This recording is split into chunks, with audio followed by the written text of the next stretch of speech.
We should be good. All right. Yeah, okay. We're recording now. So Eli, I appreciate you coming on, and this being your first PodMAX. This is only my second. So if we're both kind of newbies. I was on Josh and Eric's show last week, so we were talking to the whole group. So it's a good group. But yeah, I was telling you off mic that the Accidental Entrepreneur, I founded it about 2 years ago because as a business attorney, I just run into people all the time, and everything they're doing is by accident. They have no business plan. They have no strategic plans. They don't think things out. They just kind of dive in, which is definitely the right brain side of the entrepreneur, right?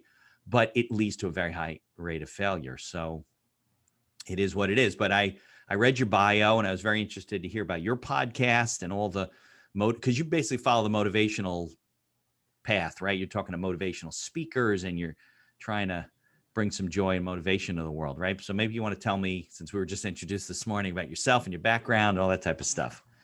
Well, you got right into my passion, so we're at a good start here, Mitch. I'll tell you that. Good. There's a difference sometimes between your day job and what your real passion is. And right, definitely for me. Right. I grew up, just a regular kid from Queens, didn't have a lot, was the kind of kid that sat in the back of the room in school. Right. And did not want the teacher to call on me. Right. Kept your head down. Oh, low profile. No, right. Not me. But Mitch, what I learned is that the kids in the front of the room that were like, choose me. Those were the kids that seemed to have all the fun. Right. And seemed to get all the girls. Yeah. Good point. The popular crowd, right? I wanted to break out of that shyness if I could, believe that I could. Started reading every self-help book I could possibly get, packed my shelf, literally read over 500 self-help books. And this was what, like in middle school, high school? Well, this is really right back literally in grade school. Okay. I was reading back then, and I was reading. I don't think I read that much in grade school. Unless I was How to Break Out of Shyness, whatever the, right. I even, read Think and Grow Rich probably 40 years ago. Right. Yeah. Well, and you couldn't listen to them those days. You had to read them, actually read them. I do a lot less reading these days. Yeah. No such as Kindle. Right. Or Audible. Thing as Kindle or no such thing as a podcast. Right. So, so I learned that I could be somebody else. And not everybody who starts out my way. And by the way, Mitch, I think 85% of the population is shy. And probably true, right? Yeah. And so a lot of people never break into their greatness because they allow that shyness to overcome them. Yeah. What's that adage that you'd rather be in the casket than giving the eulogy because people are so shy about public speaking? Yeah. And, that's the number one fear, right. Even over death. Yeah. So I learned a lot, and, I went on and found that there was actually this extroverted side to me. So I'm the extroverted introvert. There you go. You discovered yourself. You found your special purpose. Yeah. And, so many of the legends of all time that you see as greatest entertainers, the Michael Jacksons, the Johnny Carsons, the Barbra Streisands are all shy. Right. Yeah. And Barbra Streisand's tremendously shy, right? Yeah. And one of my heroes growing up, I probably stood up a little later than I should have, Mitch. I used to watch all that stuff too. Yeah. Watching Johnny Carson. And he was my kind of hero back then. I thought he was amazingly funny. I loved the way he interacted with his guests. But then I ended up reading his book and found out that he was painfully shy when it came to small gatherings. Yeah. In a room of 20, 25 people, even people he knew. Right. He kept telling his lawyer, Henry Bushkin, who was also his best friend at the time, let's get out of here. Right. Well, I think when you're an entertainer like that, even with Barbra Streisand, whatever, I think you feel like you're protected, like you're on stage, and that's your protection, and you have control of it, and nobody's and then you get out of that persona, and then you're in the real world. You're like, oh, wait a second. It's like a teacher, right? Teacher deals with the kids, and then in parent-teacher night, they freak out because they're not used to dealing with adults. I think Johnny was used to dealing with, the guest next to him, right? I used to watch it too. I had this little black and white TV in my room, and I would turn it on at nights. My parents couldn't hear it, and it was I don't know who even wants to watch TV. You shouldn't be small that anymore. old to have a black and white TV. I'm 53. I'm not. Yeah. You don't So look it. this is probably, thanks. Well, we'll check back in 10 years. Just see if you still think we'll see how it works out in the next 10 years. But yeah, it was a little black and white TV. It was probably in elementary school or whatever. And yeah, that was like late night. It was great. But yeah, that's the way I looked at it. Like, he's good with his control, his world, the person sitting next to them, but getting out in the real world. And that's true for all of us, right? Yeah. Can you imagine you're talking to 40 million people and then you can't get in a room of 25 people? And I don't think he thought of it that way. He thought of it like, right? Yeah. He just looked maybe at the studio audience, I think that if you sat down with Johnny and said, do you know you talk to 40 million people every night? He'd probably freak out and have a heart attack. Yeah, exactly. And, Eric Roberts, who's Julia Roberts' brother. Yeah. Just watched him on Suits recently. I'm watching Suits. Meghan Markle. He's a character on that. Yeah. So, he had a stuttering problem, but when he gets on camera, and that's one of the reasons he said he got into acting, he lost it, he didn't have the stutter. Yeah. So it's it's a different kind of mindset. And I was talking to an actress the other day, and she said a similar thing in the sense that, she's been on these soap operas for many years, was very successful. But, the minute she got off that stage, she had self-doubts, self-criticism. Right. She didn't see herself the way her fans did. Right. You're out in the real world. Right. Yeah, exactly. Yeah. I mean, you look like split personality, right? You got your onstage persona, and then you get your real person, which you're probably comparing to your onstage persona, and you're not too happy with it, and it makes you uncomfortable. And by the way, Mitch, doing something like this is both the most joyous thing you can do, and also to some degree it can be the scariest thing you can do, because there is no script for us right here. This is live. We're vulnerable. Yeah. But you can't grow in life unless you put yourself in a challenging position. I agree. When I first started this, it was weird to hear my voice, like coming out of my car or on the phone. And you get used to it. But I think I get a lot of guests that come on and they're nervous. You and I have been through this for a while, and they're like, and some guests who are, really successful people. They may not famous. I haven't really had anybody famous yet. Maybe you'll help me connect with some, but but they're very accomplished in their field. They're emailing me every day. Well, are you going to send me a list of questions? What do I got to be prepared with? I'm like, you don't have to be prepared with anything. You send me your bio. Don't worry. I'll make you look good. And then afterward, they're like, wow, that was really great, because I just want to learn about the backstory and where they're from and, how you got to where you're doing. So I guess that leads me into, what is it that you're doing now? I know you're not a professional podcaster, I don't think. If you are, then tell me how to become one. But what do you do in your day job? Well, I am the executive director of a company called Davler Media Group, and we're publishers in New York City. We're perfect. Best known for City Guide magazine. We are the largest circulation visitor magazine in New York City, and I've been doing this a lot longer than I care to admit, Mitch, because then I'm going to reveal a little bit about my age. But it's been City Guide's been around a long time. I see it all the time. Long time, yeah. And so, I've enjoyed... the office is in Times Square. That's why you say you're the mayor of Times Square. Well, I wouldn't dare call myself that. That would be too heady, right?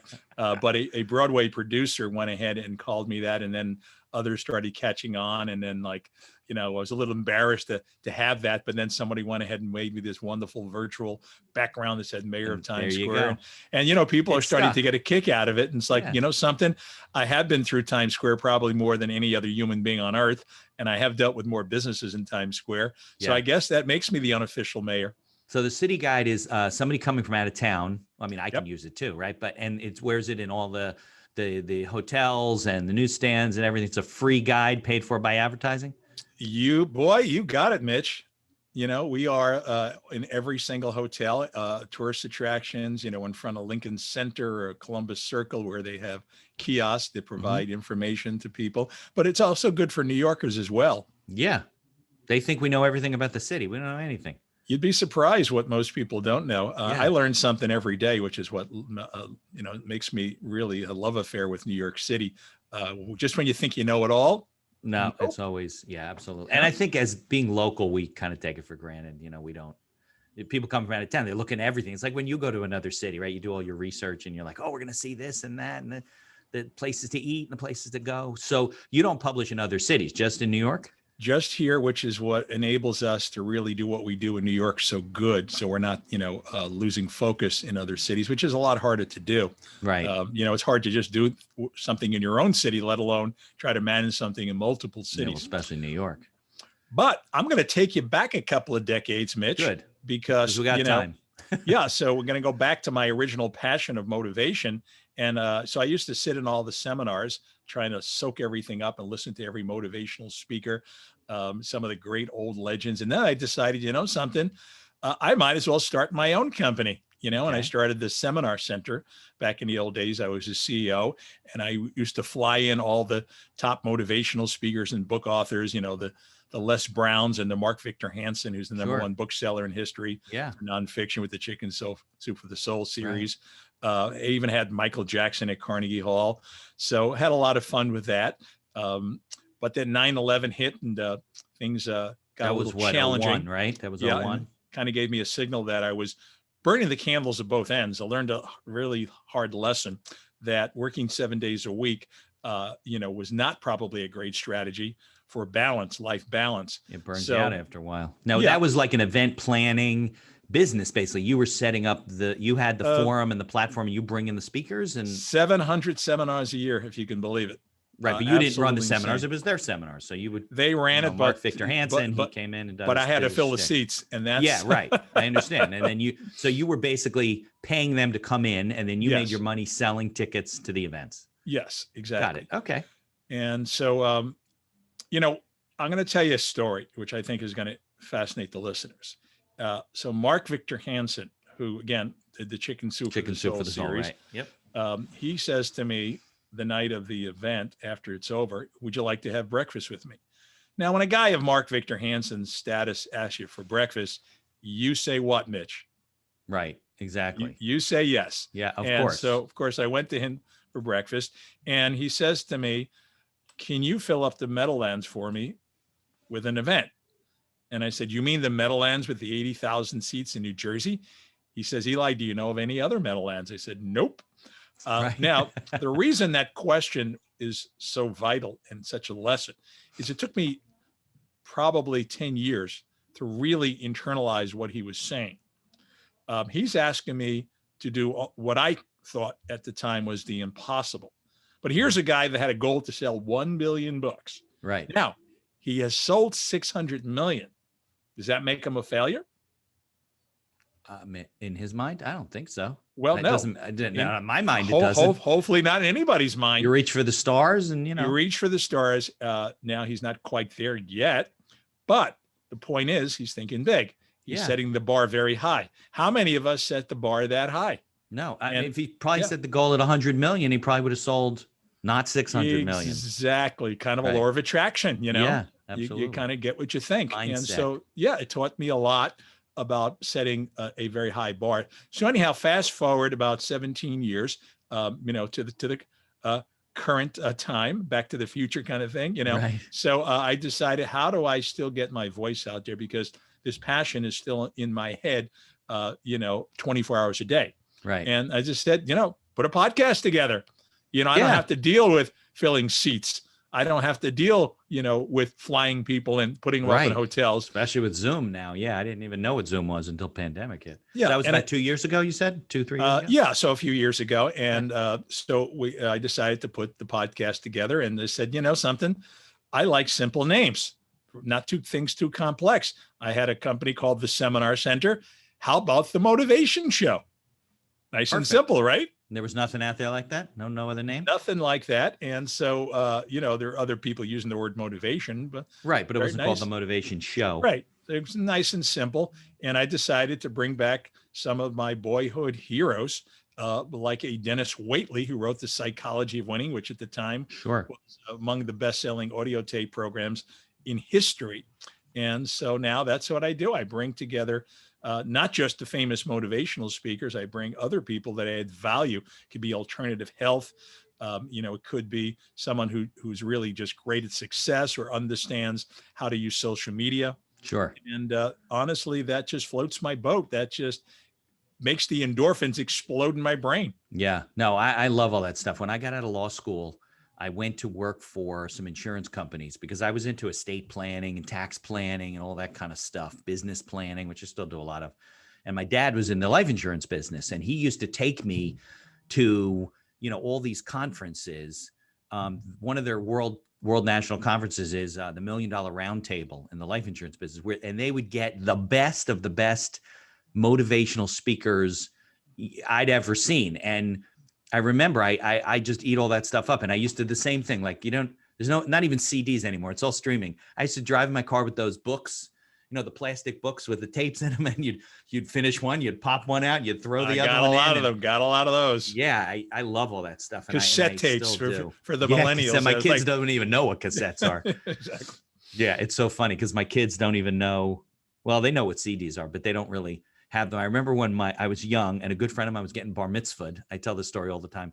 And my parents came to me and said, David said he wants CDs for his bar mitzvah, but why would he want certificates of deposit? Like, that doesn't make any sense to me. I said, I think he's talking about like music. Oh, that makes more sense. So, it's a generational thing. But yeah, I love all the motivational stuff, from the top down, Tony Robbins, all the way down the bottom to all the sales trainers, Zig Ziglar, Brian Tracy, Tom Hopkins. I mean, I just love that stuff.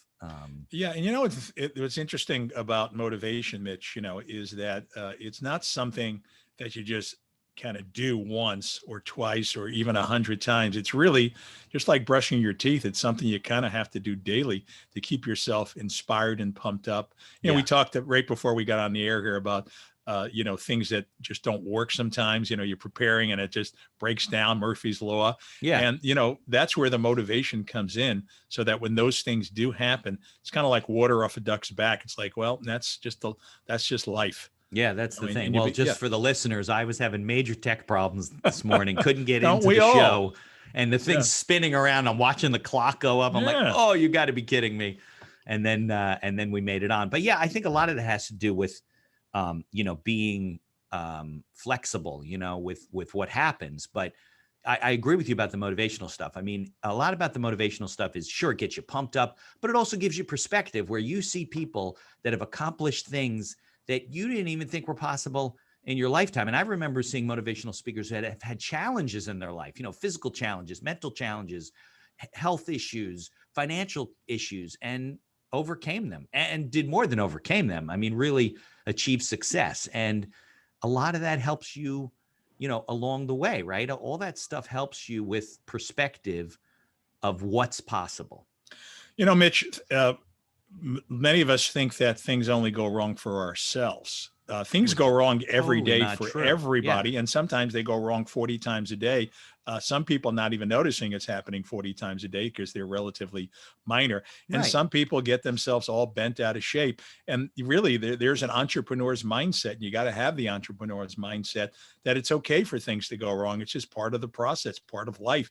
You just learn to deal with it. And if you're going to be successful, you just have to have, a tough skin. You got to have resilience, skin like an elephant. You got to get out there and do what you do despite the things that daily the challenges. Yeah. Well, but the challenges are signs of life, right? I mean, we don't have challenges in life. We're dead, basically. Something's wrong if you don't have things going wrong once in a while. I think also good entrepreneurs and people that let things roll off their back, they realize too that worrying about other things that might happen is a bad exercise as well, because 9 times out of 10 doesn't happen. And the other 10% kind of work themselves out usually, I mean, you face challenges, you get over those challenges, then you're worried about other things that might happen, but most of the time they don't. So you don't worry about them. They're challenges, and maybe they're opportunities. If you're really a, motivated person, it's looking positive aspects. And, there's silver linings to even COVID that helped people's businesses, the way they deal with things now. They've changed their systems. They've collaborated with people in their communities, all kinds of stuff that's come out of this. We also had more than 200,000 people die. So that's not good, but there's opportunities and silver linings everywhere you look, right? Well, exactly. And because of COVID, I've been able to do things that I wouldn't have done otherwise. I wouldn't have taken my podcast out of mothballs, which it was at, because I was busy in my day job, didn't have the time to do the quality work that I wanted to, but now I do. And so that's making me a lot happier. It's helping to change people's lives. And I know that sounds a So little had you cliche. stopped the podcast or just slowed it down? Well, I did, because I was, in my opinion, on the wrong channel for that. And I was on an internet channel. It was live. And then I realized, why am I doing it live? That's a lot of pressure. Yeah. And then people can only listen to it one time. So they weren't even reposting it? They weren't even reposting it. So it was crazy. more of a tax write-off, I think, as a nonprofit company. You know how that is, Mitch. Yeah, so, that's funny. So I started to get real serious, put myself on a real serious business network with Robert Kiyosaki, who's a colleague of mine, Rich Dad, Poor Dad. Yep, so now I'm on great book. Yes, I can be heard on the C-Suite Network Radio with him. And of course, all the places where podcasts are listened to. And so, so I was saying something kind of a little bit cliched about changing lives. And a lot of people say that, but I have to tell you something. I'm my own example, because one of the guys that I interviewed, Dr. Caldwell Esselstyn, he talks about the 6 foods that you need to have every single day to give you, somewhat immunity from heart disease, which is the #1 killer. Now, if it's giving you immunity from heart disease, it's probably giving you some sort of immunity from cancer and some of the other diseases. Right, of course. And I interviewed him 2 years ago. I only re-listened to it recently, Mitch. And then when I re-listened to it, I caught what he said. And I said, my God, what he said is so profound. It takes 10 minutes a day to do. And I started doing it every single day. And regardless of what somebody believes it's going to do or not, there is something called the placebo effect. And even in the worst case scenario, that's very important to have that positive thinking, to think that you're actually eating things and doing things that's going to prolong your life. Right. So do you remember what the 6 foods are that you should be eating? Well, it's kale. Okay. It's spinach. Okay. It's Swiss chard. It's all green. Beets. Yep. Beets, okay. greens. Beets aren't green. Okay. And arugula. Now, arugula I like a lot. Yeah. So the reason is because of the antioxidants in there. They're so powerful. Wait. You said, I think you left one out. I think that was 5. I may have. You have to listen to my podcast, and you get right. You will put a link in the show notes to that podcast. You'll get the big 6, right? Yeah. Like in football. But it's like what's the word? Anti-inflammatory, but also pH. It's pH balanced, right? Exactly. It does all of that. And so, we put a lot of stuff in our body, and some of it's not good. Sometimes we think we're eating healthy because we think that, we're cutting out a lot of the sugar and we're cutting out a lot of the salt. But what he taught me is a word that most of us never think about, but we're putting in our diet in incredibly excessive amounts. Do you know what that is, Mitch? Well, you said sugar, so I'm not going to say sugar. I don't know. It's oil. We don't think about oil. We think, olive oil, it's good for us. We're just going to put a lot of olive oil in our pasta. You shouldn't drink bottles of it every day, right? Well, I tell you, Mitch, go out and eat and see if you can avoid oil in any of your dishes. It's almost impossible. No, everything you tell the chef, I need to cook with no oil. You're going to come out with like dry pasta and water. Now, Mitch, what happens with your 250 calorie, big salad? What are you putting in there? Well, I tend to put lighter dressings, but they definitely have oil in them. There's 1,000 calories just in the oil. Yeah. So you have this big plate that's only 250 calories, super, super healthy. And then you're putting in all this oil, which again is, it's not a whole food.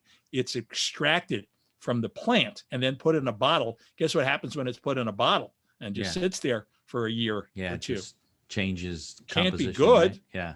So it's all saturated fat. So now if it's in the actual product itself that comes from the ground or from the tree, like the olive, now you've got some fiber in there, as well to make it healthier. Right. And it's in far smaller quantities. So these are things that I bring forth in my podcast that are game changers, whether it's business, whether it's health, whether it's happiness. Look, some people deceive themselves don't realize that they're just not as happy as they could be. They're in what I call an okay state. And okay is just not good enough. It's not okay just to go to a job and keep looking at your watch. Yeah, just wander through life, for 5 right? o'clock. Yeah. It's not okay to not every day jump out of bed saying, I can't wait to seize this day. It's not okay. Right. You have to change and figure out a way to be happier. I wake up in the morning I leap out of bed and I can't wait because I'm in my passion. Right. Wow. Well, I'm glad I met you then, because I love all this this motivational stuff. So, but now people can listen to the podcast, right? It's back on, and Yeah, look, it's an easy thing to do. You just put on your earbuds and you're ready to rock and listen to the things that are going to make a difference for your life. Yeah, you got to have fun once in a while. You're just going to listen to something, Right. true crime stories or other things. Those are all fun. Right. But to me, every day I try to get a dose of inspiration. You just That's the same way fun, you though. take your vitamins. Yeah, that's fun. Yeah, it is fun, isn't it? Yeah, absolutely. Not for my doorman. My doorman says, that's all hocus pocus. He says to me, he says, Having a positive mindset is hocus pocus. Well, having motivation. He says, why would you need motivation? You should be, just intrinsically motivated. Maybe that's why he's a doorman. No offense to him, but I don't want to say that, insult him. He's a I good did, guy, so sorry. But yeah, I mean, look, at the end of the day, if he's not striving to be an entrepreneur, he's not striving to change the world. Right. He's changing maybe, the world in his little way of opening the door and doing the things. And he's good at what he does. And he's a great guy, but he has a different mindset, and that's why he's doing what he's doing. That's why we do what we do.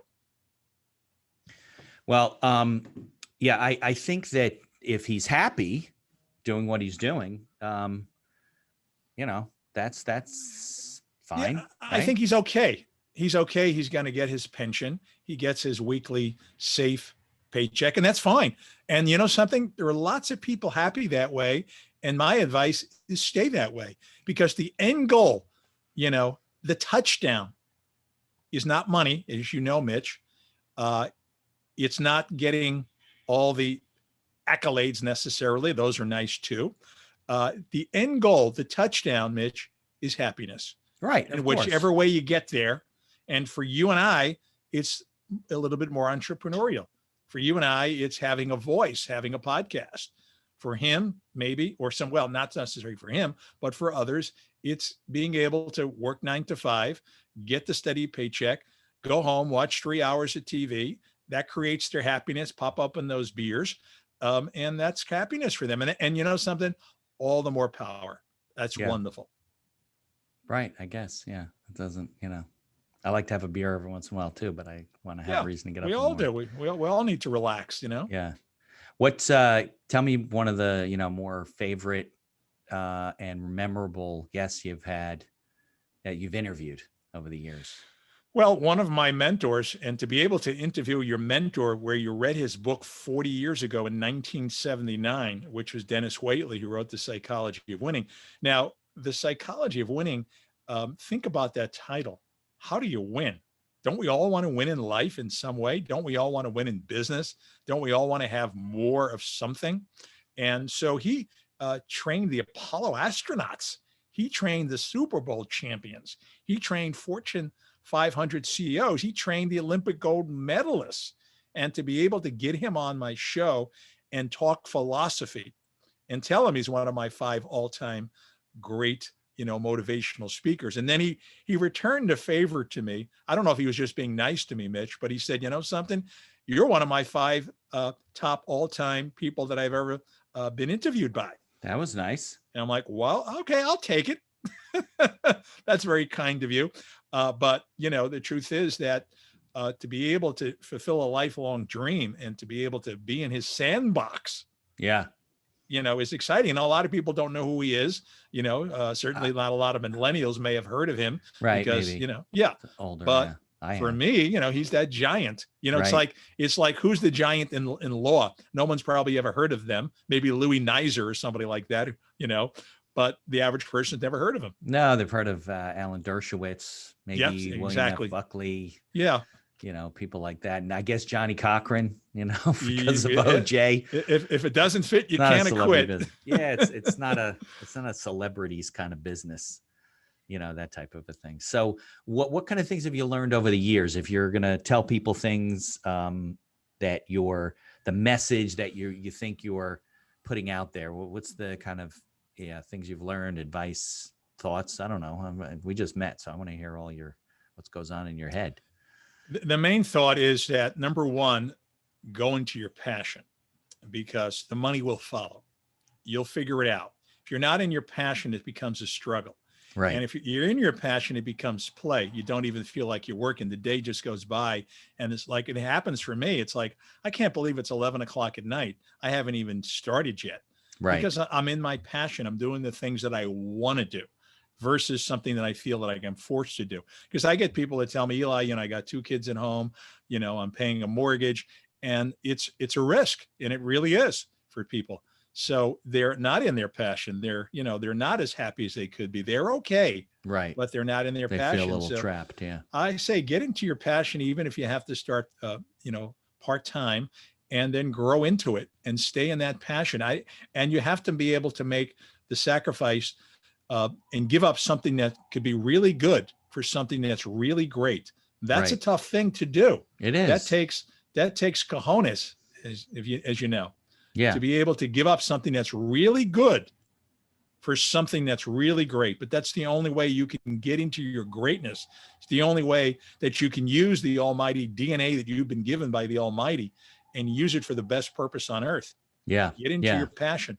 Then number 2 is, like we just talked about, things are not going to follow a straight path. You're going to be in a maze. Nope. I always say life doesn't happen in a straight line. No way, no how. So that takes us into number 3, which we touched upon, which is collaboration. Yeah. Because no man is an island unto themselves. Right. And so you need to have smarter people than yourself. And that's why I talk to people every day. They're a lot smarter than me. Yeah. I figure things out that I don't. Great opportunities out there. I don't have a law degree. So I need the Mitches of the lawyers, world right? to Exactly. set me straight. Yeah.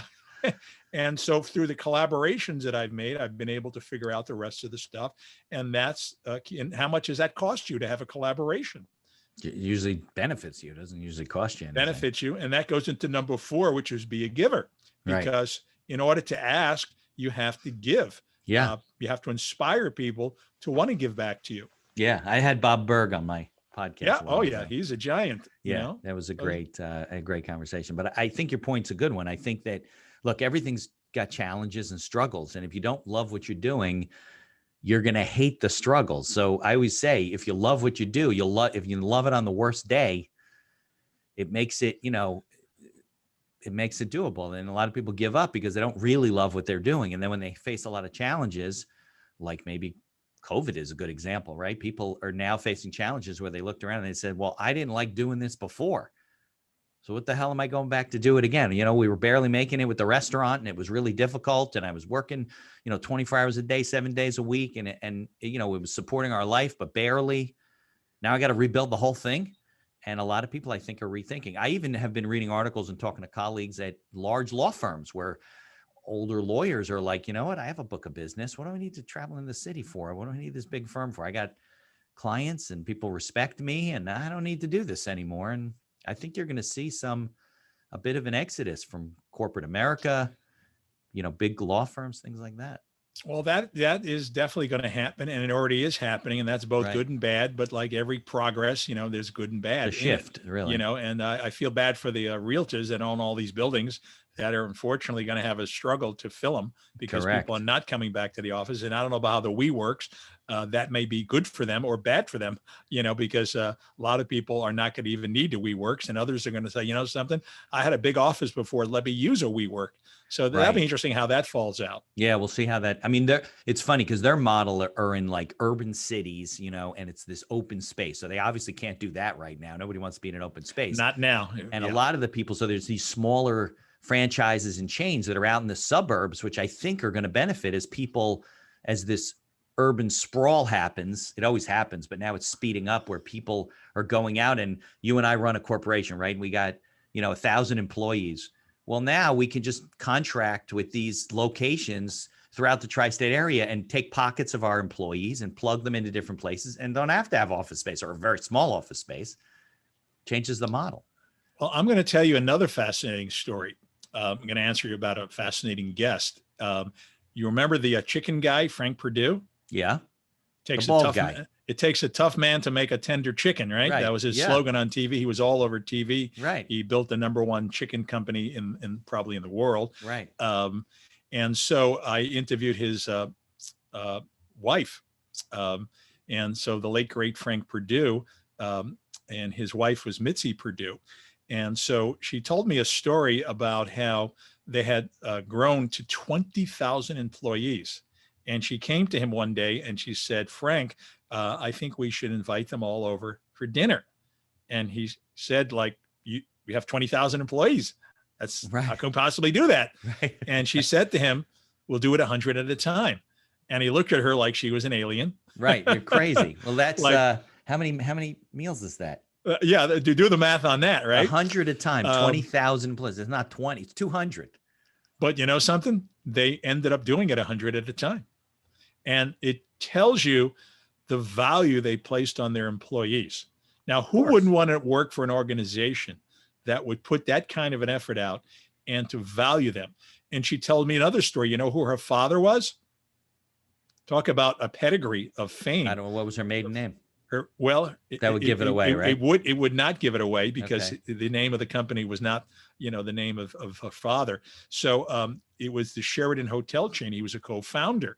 Oh, okay. And she told the story on my podcast of how, her father had a hotel that was run down. And the first thing most hoteliers do is they'll fix the common area so that when the guests come in, they see a beautiful area, not a rundown rug. Right. He did the opposite. He fixed the employee area first. What he did is he set up a mindset for them that they were the most valuable things in the organization. They were number one before anything else could happen. Sure. So can you imagine the loyalty that they gave to the company, knowing that they were taken care of first?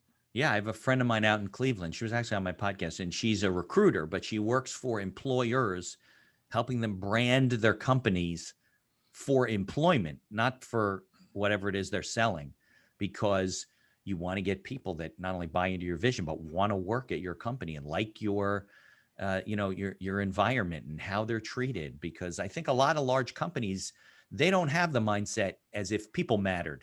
But if you get rid of all the people, then what do you have? A lobby of a hotel with nobody who's running it? Mitch, that goes into lesson number 5, and it's the people lesson, because that's at the end of the day what it's all about. And look, you and I have dealt with people that are, let's use a mild term and say they're challenging. Right. we won't call them a nice term. Nice. Let's be very nice. Right. And you have to learn that everybody's got stuff going on. You may not at the time say, why is he taking it out on me? Why is he taking it out on me? But you have to kind of put yourself in their moccasins. And you can turn around very difficult people, by empathizing. That's a big word, empathizing with them. Yeah. And so I had a lawyer who didn't exactly empathize with me. There were some issues along the way. And I didn't, unfortunately, feel that he communicated very well. And I said in a polite way, but he was really only interested in my pockets. Right. And he made that loud and clear that the relationship didn't mean a thing to him.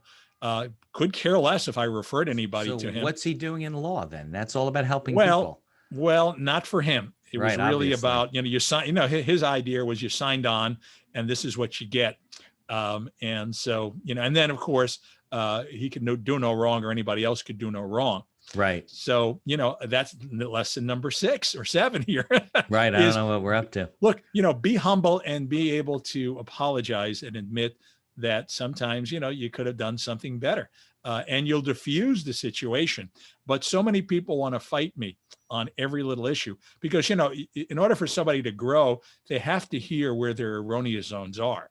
And if you're not willing to hear that and you're going to fight it, you're just never going to grow. And then you're going to have conflict. You're going to have friction. Right. So apologize. Makes you a bigger man, bigger woman. Yeah, well, I mean, usually all that's due to insecurity. People that won't admit that they're wrong or take the high road. It's because ultimately they're insecure. They might not feel that they are, but they probably are. I don't have any issues about, I don't need to be right all the time. As a matter of fact, I don't need to be right at all. I just want to learn and share and help. And what's the point? I don't care. If you think I'm wrong, what has that changed me? I really don't care. It's not something I have to, I do have friends. They're very confrontational. They want to, no, you don't understand. That's wrong. Okay. I don't even care if you're sure or not. A lot of times they're not sure and they say that anyway, definitively. And it turns out they're wrong later, but who cares? I don't. Well, That's a refreshing take. And I'll tell you, and not that I'm going to get into politics here, but in the politics example, It's a good time for politics. Yeah. People who already have their mind made up for a candidate are often unwilling to look at the facts that come out later.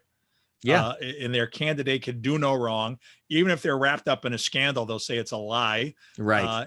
And so that's fake news. That's the big term this year, right? Yeah, well, again, I'm not going either party. It's not my thing into getting into politics. Right. It's just that you have to be open to seeing new facts. Right. You have to be open to saying, maybe I didn't back the right person. Maybe I see things in a new light. So I admire people who do the 180. Yeah. Who can see things and say, there's just a better way. And maybe I'm complicit in doing and seeing things in a way that I now see clearly. I can see the forest through the trees. I really admire those people, because most people in my world, the argument is just there's a locked door for them. They're not looking at anything new. Well, I think that really lends to people being not only open-minded and comfortable with themselves, but recognizing that we live in an era, we are so bombarded with information. Let's not call it facts, because they're not always facts. Information. We have to take the time to say, you know what? Just because I'm attached to that might be wrong. Like what I read may be wrong. It may be misreported. It may be data that is not, that's being presented a certain way that convinces me. But when I get all the facts, I don't agree. And you got to be open-minded to things, even if they don't support your bent or your feelings about it. You still got to look at the whole picture, and a lot of people don't. They rush to judgment. The first time that I was covered in major media, they got the facts wrong. Yeah, they took a sound bite and then made a conclusion, and and that's an unfortunate world that we're in now. In particular, people take soundbite videos because everything goes viral. Oh, you can and we're making manipulate all that stuff. Yeah, and we see 10 seconds, and we've already got the before and the after picture. We paint it into the video, right? And then even later, when the facts come out, we're still not willing to apologize, or we're still not willing to say, "Oh, I got it wrong." And that's why it's a funny world that way. And you can hide behind. If you looked at the reviews on my website, there's people on there that I've never even heard of that say bad things. I don't know who they are, that I never did business with them. I think there's one, it was like a disgruntled tenant that my uncle and my cousin, who have a different practice, represented, because I recognize the name of the apartment building, but I don't work there. I have a review from a guy who was owed a client money. So of course I sent him letters, whatever I do for the client. He put a bad review for me. So, you can't get away from this stuff. And a lot of people manipulate things that they want to manipulate. Anytime you're in the public eye, people, somebody's going to take a pot shot at you. So, I had mentioned to this group that people that were interested in writing books. And I said, one of my buddies is Mark Victor Hansen, who I interviewed, of course, on my podcast as well. And he's the #1 bookseller in history in nonfiction, not fiction, because that's maybe J.K. Rowling. Right. Has maybe that you're space. right. There's a little thing called Harry Potter. Right. And I said, why don't you learn from Mark Victor Hansen? He's #1. Take his book. His course. And so I had this one woman, she was just adamant about how wrong I was. That, I can learn the same thing from the guy who's ranked number 10,000. I said, well, maybe you can, maybe you can, but wouldn't you want to gamble on the side of the guy that's actually done it? Right. Wouldn't you think that maybe he has the secret formula because he's done it? And she just wouldn't accept, and she wanted to argue, and she wanted to, badmouth me, and like, okay, you win. Yeah. No, you can have, you have whatever you want, you become whatever you think about in this life. That's what one of my other idols, Earl Nightingale, kept saying. You become what you think about most often. Conan, yeah. Yeah. Whatever you think about, it becomes your reality. So if you feel that you need to talk to the person who's 10,000th, and that's going to make you better, then that's what your reality is. If you think that you can achieve anything in this life, you will achieve most of the things that you go after. If you have self-doubts and that keeps going to the forefront of your mind, you're going to gravitate there. And again, that's the secret, the law of attraction, call it what you want, but these are things done talked about decades and decades before all these books came out. In 1936, Napoleon Hill talked about it in Think and Grow Rich. He was the forerunner of all these books that Right. sold billions of copies. He talked about, think about the title. You don't even have to read the book, although I think you should. Right. But if you don't get around to it, Think and Grow Rich. Yeah, Think. absolutely. Well, the first word is think. And I appreciate all your input and thoughts. We could go on for a long time because I think that a lot of people are just, they're very rigid in their ways. And if they're more open-minded and accepting of things, it would, first of all, I think it would reduce the stress in their life. Like I don't need to be, it's too stressful to try and be right all the time. Forget about it. Chill out, baby. That's Exactly. my message for the day. Just chill out and let it all flow. I appreciate it. So I think we're being called back to the main room. But this was awesome. I really liked spending time with you on the mic. I'm going to